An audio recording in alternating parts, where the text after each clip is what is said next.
तो कल हम लोग थ्योरम पढ़े थे 1.3 और 1.3 में क्या था कि P अगर कोई प्राइम नंबर है, P कैसा नंबर है, प्राइम नंबर है, अगर P a स्क्वायर को डिवाइड करता है तो P a को भी डिवाइड करेगा।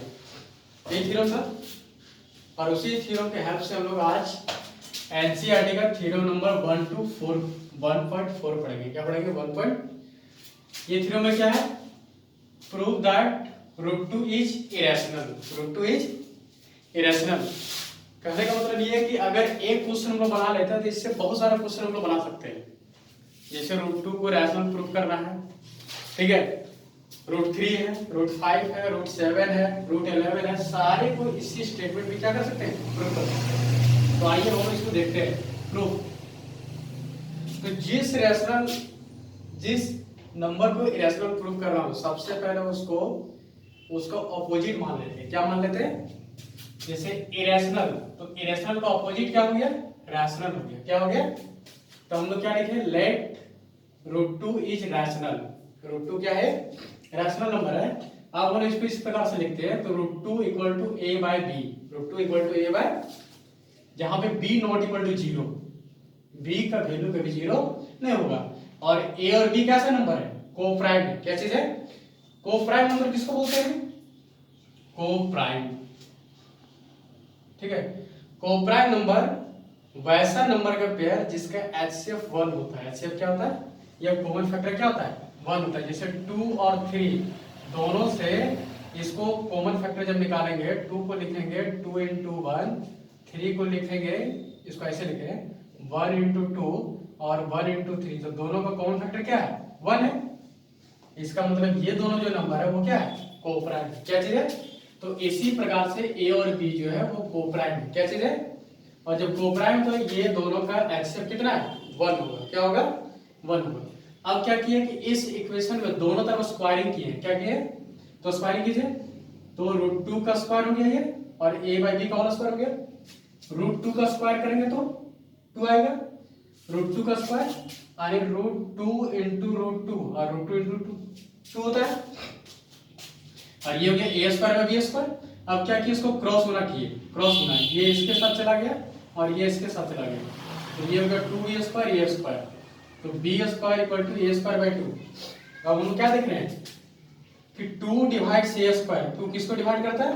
a स्क्वायर को। थ्योरम क्या कर रहा था? Then 2 also divide a।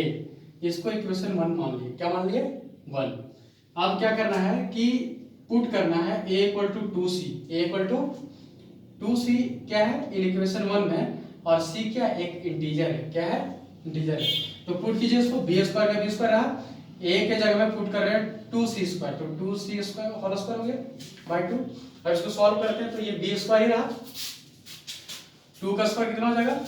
4, और इधर c स्क्वायर बाय 2, देखो 2 से कटेगा, 2 से 4 कैंसिल आउट हो गया। अब क्रॉस, यहाँ बचा b स्क्वायर और यहाँ बचा 2c स्क्वायर। फिर क्या किया हम लोग? 2 नीचे चलाया डिवाइड में, ये मल्टीप्लाई में था, इधर डिवाइड में चलाया, तो अब हम लोग क्या देख रहे हैं? वही चीज, सेम चीज कि 2 किसको डिवाइड कर रहा है? b स्क्वायर को, तो 2 किसको डिवाइड करेगा? b को करेगा। अब ये स्टेटमेंट सबसे ज्यादा इंपॉर्टेंट है। ये स्टेटमेंट क्या करता है? Therefore a and b have at least 2h common factor. हम लोग क्या लिख रहे हैं? ये 2 किसको डिवाइड कर रहा है? a को। 2 किसको डिवाइड कर रहा है? b को। तो a और b का एक और फैक्टर है जो कौन है? 2 है। कौन है? 2 है। But this contradict the fact that a and b have no common factor. लेकिन हम लोग क्या बोले? a और b ऐसा नंबर होगा जिसका कोई कॉमन फैक्टर नहीं होगा, मतलब 1 के अलावा इसका कोई कॉमन फैक्टर नहीं होगा। लेकिन हम लोग यहाँ क्या देख रहे हैं कि 1 के अलावा इसका एक और कॉमन फैक्टर है जो क्या है? 2 है। ठीक है, this contradict has arisen because our incorrect assumption. और ये गलती कहाँ हुआ?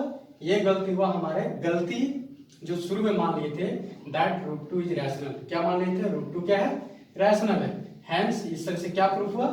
√2 इज इरेशनल। और दिस मेथड से हम लोग इसको प्रूव किए, इसको बोलते हैं बाय कॉन्ट्राडिक्शन मेथड। ये प्रूफ का कौन सा मेथड था? By contradiction method. ठीक है, तो इसी से रिलेटेड और कौन से क्वेश्चन को कर सकते हैं? सपोज आ गया √3 को इरेशनल दिखाना है, ये क्लियर हुआ? इसको दिखाना है √3 को, तो मान लो ये √3 को इरेशनल दिखाना है, तो करना कुछ नहीं है, जहां पे 2 दिख रहा है वहां पे 3 को रिप्लेस करना है। किसको रिप्लेस कर रहा है? तो मान लो यहाँ 3 हो गया, ये 3 हो गया, ये 3 हो गया, अब यहाँ पे क्या आ जाएगा? ये 3 आ जाएगा, इसको हम लोग बनाएंगे, ये 3 हो गया, तो ये 3 हो गया, यहाँ पे पुट क्या करेंगे? 3 से इसका पुट करेंगे। तो इसी प्रकार से कोई लैंग्वेज में सुधार नहीं करना है, लैंग्वेज सारा वही रहेगा।